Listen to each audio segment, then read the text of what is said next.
거고. 자, 오늘 6장인데요. 여기 우리 근본역에는 그 앞에 설명을 해놨어요. 요약을. 유다를 향한 두 번째 예언 계속이라고 했는데, 다른 요약을 한다면 임박한 예루살렘의 멸망에 관해서 얘기하고 있어요. 우선 6장 1절부터 8절까지 보시면은 여기 1절에 보면 오 너희 베냐민 자손들아 이렇게 주님께서 부르시면서 하신 말씀이 있어요. 이게 이제 8절까지인데 일단 끝낼 수가 있어요. 너희는 함께 모여서 예루살렘 한가운데서 나와 도피하고 드고아에서 나팔을 불고 벤 학게렘에서 불로 표적을 세워라. 이는 재앙과 큰 파멸이 북쪽에서 나타나기 때문이다. 그래서 여기 1절에서 8절까지는 예루살렘, 유다 예루살렘이 이제 멸망에 처했다, 이런 것을 이제 알려주시는 건데, 주님께서 예루살렘을 심판하실 때 그러면 하늘에서 불이 내려와서 소돔과 고모라처럼 하늘에서 불이 내려와 심판하냐? 그렇게 하시지 않습니다. 하나님은 왕국이 세워졌을 때는, 왕국이 세워지고 나서는 한 왕국을 이렇게 징계하거나 심판하실 때는 거의 대부분 다른 왕국을 동원하세요. 그릇을 쓰세요. 그 도구로 쓰세요. 그래서 이스라엘도 그렇게 멸망했습니다. 자, 여기서 베냐민 자손 이렇게 부르시면서 이제 어떤 표적을 세워라 하면서 여기 몇 군데 이 고유명사가 나오는데요. 남왕국 유다, 지금 이제 북왕국은 이미 망했어요. 북왕국 이스라엘은 망하고 남왕국 이 유다 왕국만 남아서 유다 왕국도 지금 이제 완전 멸망할 직전에 있는 거예요.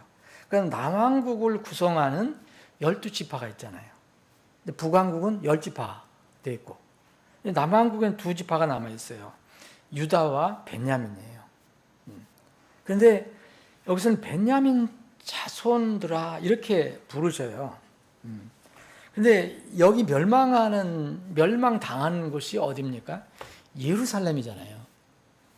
근데 예루살렘은 어디에 위치가 있느냐? 바로 베냐민 지파의 그 관할에 있어요. 땅을 처음에 나눠줄 때, 그 베냐민 그 지파 안에 들어가 있단 말이에요. 물론 유다 지파는 그 밑으로 쭉 그 밑에 사막까지도 해당됐고, 그래서 남왕국 유다를 구성하는 2지파는 유다 베냐민인데, 베냐민 자손을 말하는 것은 예루살렘이 유다 왕국에 속하지만 베냐민 지파의 땅에 있기 때문에 이 베냐민 자손들아 이렇게 말하는 것은 남유다를 지칭한 겁니다. 여기에 드고아라는, 이 영어로는 테코아라는 데인데, 이곳은 예루살렘의 남쪽에서 한 수킬로 지점에 있는 한 성읍이라고 하는데, 고도가 꽤 높은, 해발 고도가 꽤 있는 그런 곳이라고 합니다. 근데 이 드고아라를 또 말씀하신 건 뭐냐면, 히브리어로 드고아라는 것을 찾아보니까 입으로 불다라는 뜻을 가지고 있어요. 여러분, 나팔을 불든 뭐라든 입으로 불다는 거예요. 그래서 이 주님께서 이 드고아에서 나팔을 불고 그렇게 말씀하셨어요. 그래서 이 드고아라는 그 어떤 지명과 연결이 되는 것이죠. 주님은 재밌게 말씀할 때가 참 많거든요. 우리가 다 모르지만은 그 어떤 지역이나 지명 같은데 또 어떤 그런 의미가 들어있는 데가 꽤 많습니다. 여기 벤 학게렘이라고 이 드고아와 벤 학게렘이 나오는데, 이 두 곳을 얘기했잖아요. 여기 벤 학게렘은 또 히브리어 말로 뭐냐면 포도원의 집이라는 뜻이에요. 포도원의 집. 근데 정확히 학자들은 어느 위치인지는 모르지만 하여튼 이 예루살렘과 드고아 사이에 높은 언덕인데 여기가 포도를 많이 기르는 이게 재배하는 그런 지역으로 보입니다. 정확하게 어느 지역인지는 지금 현재 어딘지는 모른다고 합니다. 근데 여기에 벤 학게렘에서 불로 표적을 세워라 이렇게 얘기합니다. 이게 사인을 보내라는 거죠. 이 불로 표적 세우면 아주 두드러지게 나타나잖아요. 이 베냐민 자손들에게 이렇게 망합니다. 이게 뭐냐면 이는 너희들이 멸망할 것이기 때문인데 너희들이 멸망하는 그 재앙, 파멸이 어디서 올 거냐? 북쪽에서 나타나기 때문에 주님께서 그렇게 말씀하시는 겁니다. 그래서 이제 북쪽에서 어떤 세력이 내려오는데 그것을 통해서 너희들이 망하니 너희들이 피하라라고 이렇게 말씀을 하신 거예요. 도피하고 이렇게 말씀하신 거예요. 자, 2절 3절에 보면 내가 시온의 딸을 곱고 우아한 한 여인에 비유하노라. 목자들이 자기들의 양떼를 몰고 그녀에게 와서 그들이 그녀를 치려고 사방에 자기들의 장막들을 치고 그들이 각자 자기 처소에서 양떼를 먹이리라. 너희는 그녀를 대적하여 전쟁을 준비하라. 여기서 주님께서 말씀하실 때 어떤 인칭에 대해서 얘기할 때 그게 누군가를 이렇게 생각을 하셔야 돼요. 3절에도 그녀를 치라고 그랬잖아요. 그녀가 이제 공격을 받는 거예요. 근데 4절에는 또 그녀를 대적하여 전쟁을 준비하라. 일어나서 정오에 올라가자. 우리에게 화가 있으리로다. 이는 날이 저물어가고 저녁 그림자가 넓게 깔려 있기 때문이라. 우리가 일어나 밤에 가서 그녀의 궁궐들을 파괴하자 하는도다. 이게 뭐예요? 여기 이제 북쪽에서 오는 어떤 세력이 있는데 하나님께서는 이 북쪽에서 오는 세력이 예루살렘과 유다를 어떻게 공격하고 어떻게 멸망시킬 건가를 3절에서 보면 어떻게 말하냐면 목자들이 자기들의 양떼를 몰고 오는 것처럼 그녀에게 와서, 그녀가 누구예요 여기에서? 베냐민 자손들이 있는 그 유다 그리고 예루살렘이죠. 그녀에게 와서 그들이 그녀를 치려고 사방에 자기들이 진지를 구축한다. 이런 말씀이에요. 그리고 나서 그들이 거기 와서 그냥 그 양떼를 먹이지. 목자들이 양을 이렇게 막 끌고 다니면서 어느 좋은 목초지 있으면 거기다 풀어놓고 막 방목하잖아요. 그런 것처럼 그들이 엄청난 군사들이 와갖고 거기가 좋은 자리라고 생각해서 거길 다 풀어놓고 있다 이 얘기예요. 주님께서 이렇게 표현을 그렇게 하신 겁니다. 주님은 대단한 문학가거든요. 우리가 모를 때 있지만 우리가 다 이해 못하는 것도 있지만 주님은 직설적으로도 표현하고 이렇게 문학적으로도 표현하고 다 표현하세요. 너희는 그래서 그녀를 대적하여 전쟁을 준비하라. 너희는 누구겠어요? 너희는 그녀를 대적하는 거예요. 그 북에서 내려오는 세력이에요. 북에서 내려오는 이게 동북 쪽이죠. 그럼 어디겠어요? 남유다를 멸망시킨 곳이 어디예요? 바빌론이잖아요. 바빌론의 느부갓네살 잘 훈련된 굉장히 용맹스러운 그런 그 군사들을 이야기하는 것이죠. 너희는 그녀를 대해서 전쟁을 준비해라. 일어나서 이렇게 해라. 그러면서 이제 예언자는 우리에게 화가 있을 것이다. 우리 민족에게 화가 있을 것이다. 이렇게 말씀합니다. 그래서 이 5절에는 그래서 그녀의 궁궐들을 파괴하자. 이렇게 북쪽 세력에 의해서 이렇게 이 예루살렘이 망하게 될 것이라는 것을 알게 됩니다. 여기 이제 그 6절에 보면은 만군의 주가 이같이 말하기 때문이니 너희는 나무들을 베어 너희는 누군지 아시죠 이제? 여러분 어떤 때는 이스라엘 민족을 얘기하시고 어떤 때는 또 아닌 경우가 있어요. 여기서는 이제 북쪽에서 쳐내려오는 사람들. 이 너희는 나무들을 베어 예루살렘을 대적하여 여기 예루살렘이 그녀니까 유다니까 대적하여 산을 쌓아 올리라. 이 하나님께서는 친절하게도 그들이 하나님께서 알려주셔서 하겠어요? 다 알겠지만 하나님께서 그렇게 명령을 하시는 거죠. 여러분 그때 전쟁은 뻔하잖아요. 여러분 지금 같은 그런 전쟁을 하는 게 아니라요. 다 대부분 또 이게 싸울 때 성을 무너뜨리거나 탈출해야지 이기는 거잖아요. 근데 성은 높은 데 있어요. 그래서 성벽을 쌓아요. 그럼 거기를 뚫고 들어가야 되잖아요. 넘어가든지 성을 무너뜨리든지. 그래서 제일 좋은 방법이 그때 어떻게 합니까? 높은 성이 있으면 그 옆에다가 이 땅을 쌓아 올리는 거잖아요. 땅을 쌓아 올려서 거기서 공격을 하든지. 그걸 얘기하시는 거예요, 지금. 나무들을 베서, 너희는 나무를 베어서 예루살렘 대적까지 산을 쌓아 올리라. 뭐 공성태를 만들든지 이렇게 해서 높이 쳐다보고 공격할 수 없으니까 이렇게 해라라고 말씀을 하세요. 왜냐하면 이 도시는 징벌받아야 할 도시다. 왜냐하면 그 예루살렘 안에는 온통 억압뿐이다. 하나님을 대적하고 사람들 폭력으로 억압하고 하는 이런 것들이 많이 있다. 여기 7절 보면은 그 예루살렘 곧 그녀가 어떤 상태냐? 샘이 자기 물들을 뿜어내는 것 같이 그녀도 자신의 사악함을 뿜어내니 그랬어요. 그때 당시 멸망 직전에 예루살렘 그리고 온 유다가 어떤 상황이었느냐 영적으로 이렇게 이 샘이 그 좋은 샘 같은 물을 뿜어 올리잖아요. 이런 샘처럼 부정적으로 얘기하는 거예요. 얼마나 못된 일들을 이렇게 많이 뿜어 올리는지. 예? 주님께서 그렇게 표현하시는 겁니다. 그녀도 자신의 사악함을 이렇게 막 뿜어 올린다. 폭력과 노력이 그녀 안에서 들리고 슬픔과 상처들이 내 앞에 항상 있도다. 하나님 보실 때 이 예루살렘 유다가 이런 상태에 있다라고 이야기합니다. 그러면서 오 예루살렘아 너는 교훈을 받으라. 그리하여 내 혼이 너를 떠나지 않게 하고 내가 너를 황폐하게 하여 거줌이 없는 땅으로 만들지 않게 할지어다. 그러면서 하나님은 아직까지 아주 짧은 시간 남았지만 회개할 수 없겠냐? 그러면서 내 교훈을 받으라라고 말씀하세요. 주님께서 예루살렘 하나님께서 왜 예루살렘을 이교도 침략자들에게 내어주시는가?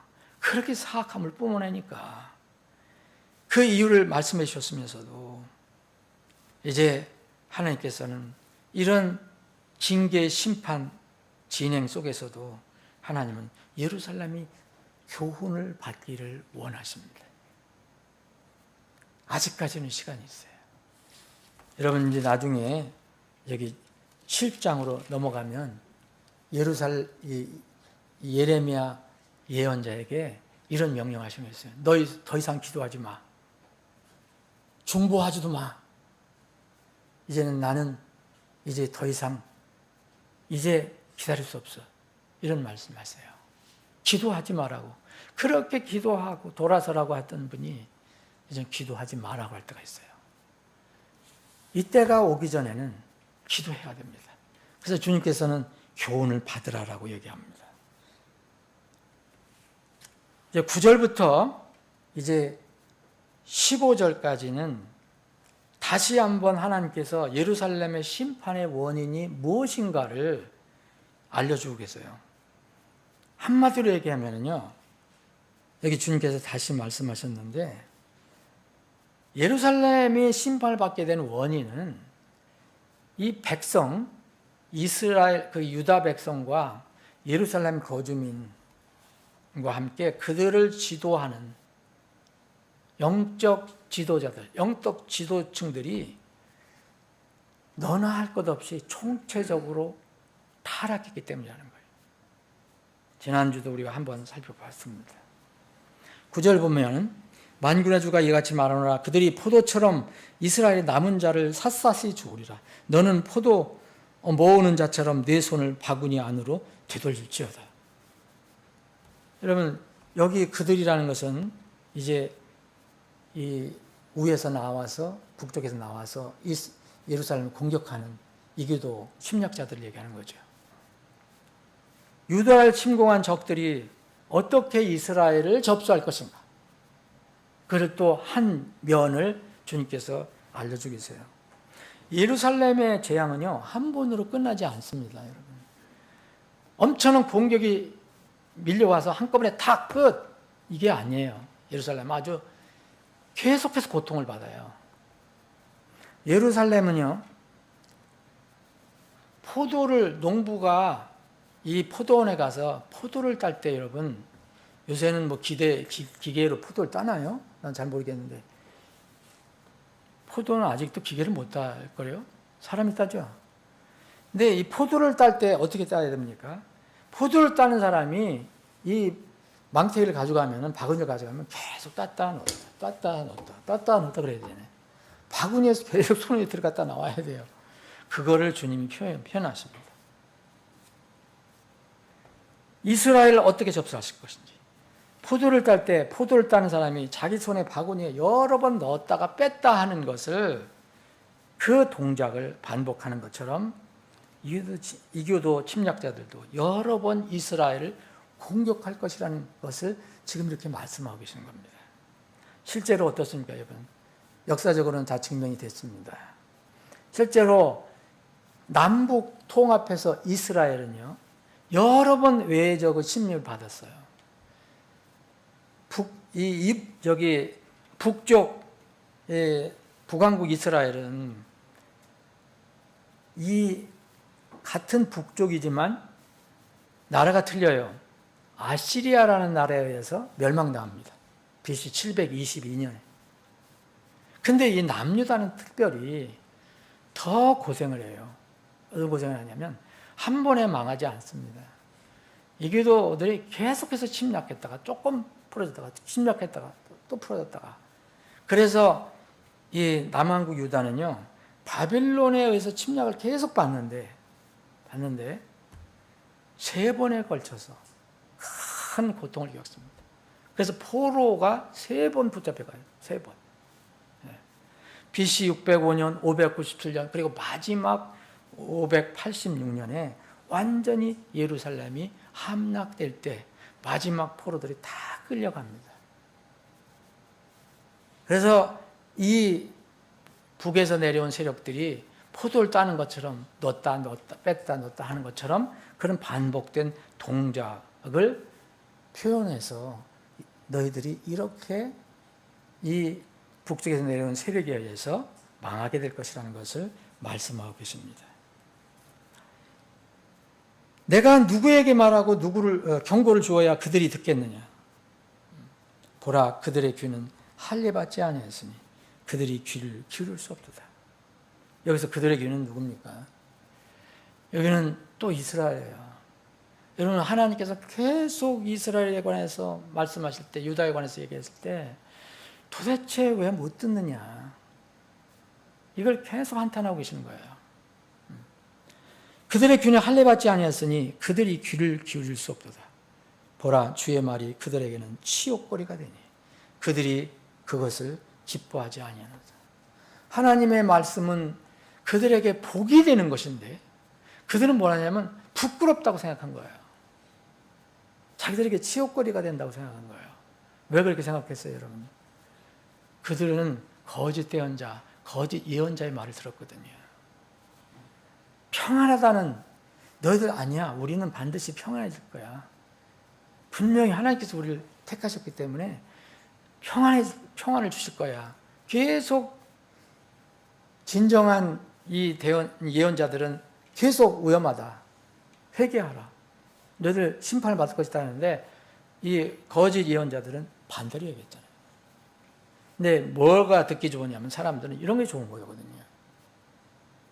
진정한 하나님 말씀은 못 듣습니다.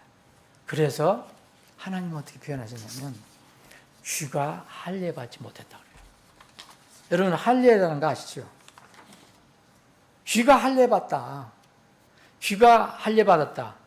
귀가 할례받지 못했다. 여러분들은 다 귀가 할례받으신 분이라고 저는 믿습니다. 여러분, 하나님 말씀에 귀를 닫고 계세요? 그래서 성경 전혀 안 읽으세요?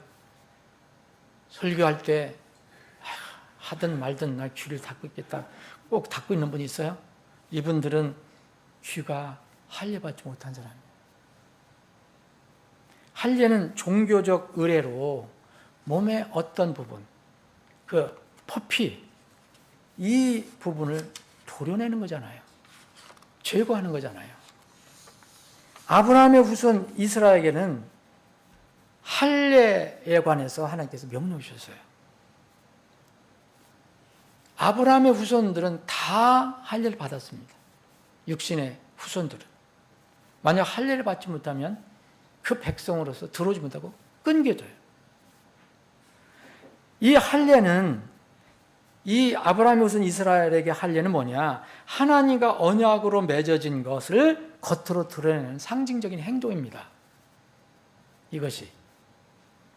할례는 출애굽한 이스라엘에게 율법으로 줬어요. 여러분들이 보시면 레위기, 출애굽기 다음에 창세기, 출애굽기, 레위기가 나오잖아요. 레위기는 출애굽한 백성들에게 주신 법이에요. 율법이에요. 이 레위기에 보면 너 8째 날에 너희 아이가 나면 8째 날에 그 아이의 포피를 베어서 할례하라 이 명령이 나와요. 그런데 출애굽 후에 율법 이전부터 하나님께서는 아브라함과 언약을 맺으셨어요. 율법으로 맺으신 게 아니라 아브라함과는 은혜로 언약을 맺으셨어요.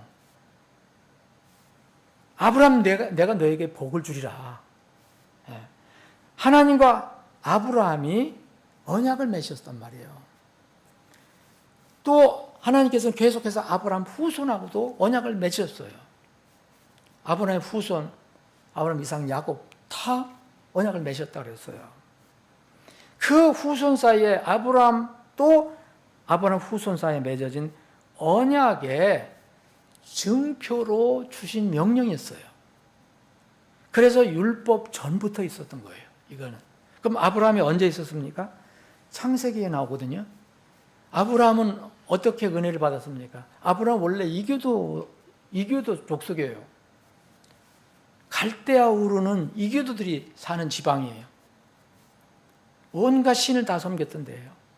여기서 살던 아브라함을 콜링을 했잖아요. 부르셨잖아요. 내가 지정한 곳으로 너는 가라. 내가 너에게 복을 주겠다. 아브라함이 그렇게 하셨잖아요. 너는 내 언약을 지켜라. 내 뒤를 이은 씨에게도 내가 그대로 할 것이다. 그런데 내가 나와 맺은 언약, 이것을 드러내기 위해서는 할례를 받으라 말씀하셨어요. 이 창세기 19장에 보면 이렇게 있어요. 이 나와 너희와 내 뒤를 이을 내 씨 사이에서 내가 지킬 내 언약은 이것이니 곧 너희 중 모든 남자아이는 다 할례를 받을지니라. 너희는 너희 포피의 살을 베어내라. 그것이 나와 너희 사이에 맺은 언약의 증표가 되리라. 언약은 미리 맺으셨어요. 아브라함은 미리 불러내셨잖아요. 그런데 그 언약의 증표로서 너희들, 언약은 이게 마음으로 주고받는 거잖아요. 지금같이 뭐 법적인 무슨 증서가 없는데 뭐 어떻게 해요? 했는데 그래서 법적 증서처럼 너 몸에다가 그러면 그걸 표를 해봐. 그래서 주신 것이 이 언약의 증표가 바로 할례입니다. 이것이 이제 율법이 된 거예요. 근데 율법이 앞선 것이 아니에요. 하나님의 언약이 앞선 것입니다. 그래서 그 뒤로 너희 중에 난 지 8일이 되면 이 살을 베어내라. 남자아이 같으면 그 포피를 베어내라. 그러면서 그 포피의 살을 베어내지 않는 그거는 자기 백성 중에서 끊어지리니 는 그가 내 언약을 범한 것이기 때문에 그래요. 그러면 그냥 할례를 받지 않는다면 그 뭐냐? 나는 아브라함에게 하나님께 주신 약속, 그 언약을 나는 인정하지 않겠다, 믿지 않겠다라는 그런 말이죠. 그래서 백성이 못 들어오는 거예요. 이렇게 이스라엘은 할례를 받지 않으면 하나님 백성은 못 들어왔습니다. 그래서 이 아브라함은요, 할례에 의하면 남자아이는 8일째 이 할례를 받아야 되는데 아브라함은 부름을 받고 나서 이제 그 후손을 약속받았잖아요. 아브라함은 불임이었잖아요. 예? 불임이었잖아요. 그래서 내가 불임인데 자식이 없는데 어떻게 내 후손을 내 씨에게 약속을 주시는가.